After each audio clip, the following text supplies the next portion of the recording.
If you're planning a holiday or vacation that includes the beautiful country of China, well, you'll soon run into the conundrum of working out whether you'll need a visa. And we're talking about a tourism visa here, not a visa for work, business, news reporting or study. And you should always seek professional advice if your visit includes any of these aspects. My name is Simon, and in this video I'll share with you what I've learned about the whole tourism visa situation from our recent visit to Shanghai, which also included a cruise on Royal Caribbean Spectrum of the Seas, which sailed from Shanghai to Japan. Now, one of the most intriguing aspects of this whole topic was that despite the wealth of online websites and videos on this topic, the most simple piece of information to understand was this amazing leaflet that awaited us in our Shanghai hotel room, and it's from the Shanghai Municipal Administration of Culture and Tourism, and inside it's got a great tourist map too. So let's take a look at when you'll need a tourist visa if your holiday or vacation includes China. But before we dive into the detail, I have to caveat all of this by stating clearly that our advice is always to check and double check the latest advice and rules on visas through your own government websites and the Chinese Embassy or Chinese Immigration Service. And I'll pop links in the description of the video. And it's really worth remembering the rules here do change and have changed fairly frequently over the past few years. So do check, and double check again with the official authorities what rules actually apply at the time of your trip. Right, here goes. So China is open to tourists and wants visitors to have an amazing experience. And the default position in answering the question, do I need a visa to enter China, should be, yes, I do. But since 2023, China has progressively reintroduced visa exemption policies to try and encourage tourism. Now, there are, generally speaking, 4 different arrangements where a visa exemption may be applicable. The first of these is where there is a mutual visa exemption arrangement between China and another country.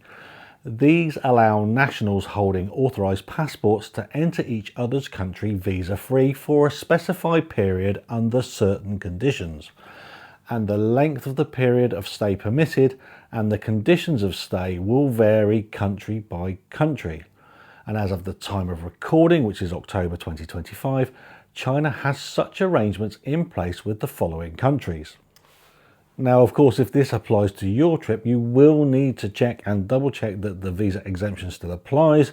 You'll need to also confirm the length of stay permitted under the visa exemption and any conditions that apply to your circumstances. And the best place to find that is through your own government website or the Chinese Immigration Service. Now, the second arrangement is where there is a unilateral visa exemption. And at the time of recording, China has decided to grant nationals from 47 countries that hold an authorised passport a visa exemption for stays in China for up to 30 days. And here's the list of those countries.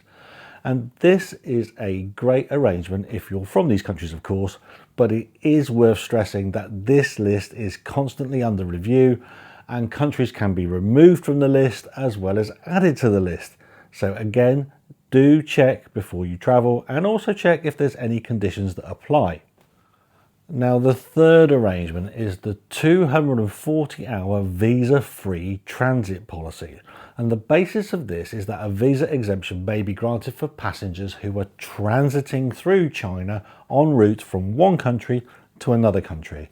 And it allows the holders of authorised passports to remain within China for up to 240 hours or 10 days as they transit through the country. And at the time of recording, these 55 countries are able to take advantage of this option. Now, this can be helpful for passengers who are flying into China to embark on a cruise, for example, on a cruise that embarks from one of China's ports like Shanghai, like we did on our cruise on Spectrum of the Seas. And the key point here is that you will need to be able to demonstrate to Chinese immigration officials that you are indeed transiting through China, and you'll be required to provide proof and evidence of a booked flight, sailing or other journey that transits you out of China within the 240-hour period. Now, lastly, If you're on a cruise ship that docks in China as part of a cruise itinerary, there are arrangements that allow you to go ashore and participate in officially organised tours and activities visa-free. And now under this policy, foreign tourist groups comprising of 2 or more individuals who travel by cruise ship, and where the tours are organised by Chinese domestic travel agencies, well, these groups can now enjoy visa-free entry as a cohesive group at cruise ports along several cities along the Chinese coast. Now, this tourist group, this group of passengers who are touring, must remain with the same cruise ship until the next port of call, and the stay within China must not exceed 15 days. But this arrangement does allow cruise lines and holiday companies to work with organised and authorised tour operators to provide typical cruise line excursions and land tours for their passengers, so that they can enjoy the cultural wonders and spectacular sights of China. So there you have it. They are the 4 general categories of visa exemptions that are applicable right now. It's October 25 right now. And for our trip to Shanghai, we took the decision to get a 2-year multiple entry visa for China, even though we could have used the 240-hour transit exemption explained earlier. So the first benefit of having the visa we realised immediately when we arrived at our starting UK airport. Airline check-in staff may not be fully briefed on the subtleties and nuances of the Chinese visa exemptions, and by default they ask you to prove that you have a visa when you check in for your flight. And you can understand why. They want to be sure that you'll be able to collect your suitcases and luggage when you get to China, if nothing else. For us, this was easy, of course, as we had the visas, but we are aware of other passengers that struggle to get the airline check-in staff to understand the basis of their visa exemptions. Now, whilst this is an airline issue, having to reason with airline check-in staff wasn't the start of our holiday that we wanted to have, so having the visa was a great choice for us. And this was doubly effective too, as our flights transited through Zurich airport, and again we saw passengers there having to reason and explain to the check-in staff at Zurich airport and have the same sorts of conversations at the boarding gates. We of course had the Chinese visas, no problems. Next, there were clear benefits once landing in China. Foreign passengers without a visa are segregated, and there is a separate queue to process them at the airport and determine their eligibility for the visa exemption that they were choosing to apply for. Now, we are aware that this can be a lengthy process whilst transit documentation is reviewed and copies are taken. As we had our visas, our immigration experience was positive and quick, and showing our passports and visas and providing biometric data was all that was required, and our queues were short and really well managed, and this whole process at arriving in Shanghai was really efficient. When boarding our cruise ship, our visas were again helpful, and a member of staff specifically commented to us that this makes boarding and disembarkation simpler too.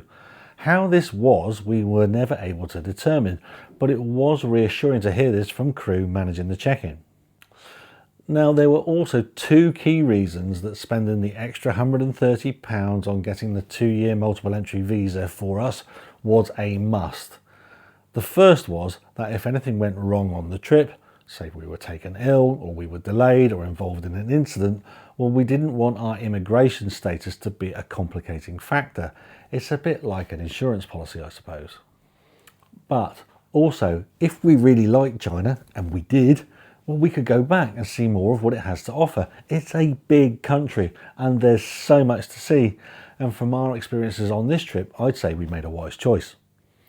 So for us, we felt the visas were well worth the money we paid. So that's it. And we hope you found this summary helpful. But please, please, please do check what applies to you before you travel. Check with your own government's websites and check with the Chinese Immigration Service. Please, please do this rather than rely on the ramblings of a YouTuber. Please do have an amazing trip to China. And if you'd like to support our channel and found this a useful video, then do let us know and hit the like and subscribe button. Thank you very much, and safe and happy travels. If you like this video, please leave a comment below. If you want to see more of our adventures, why not subscribe?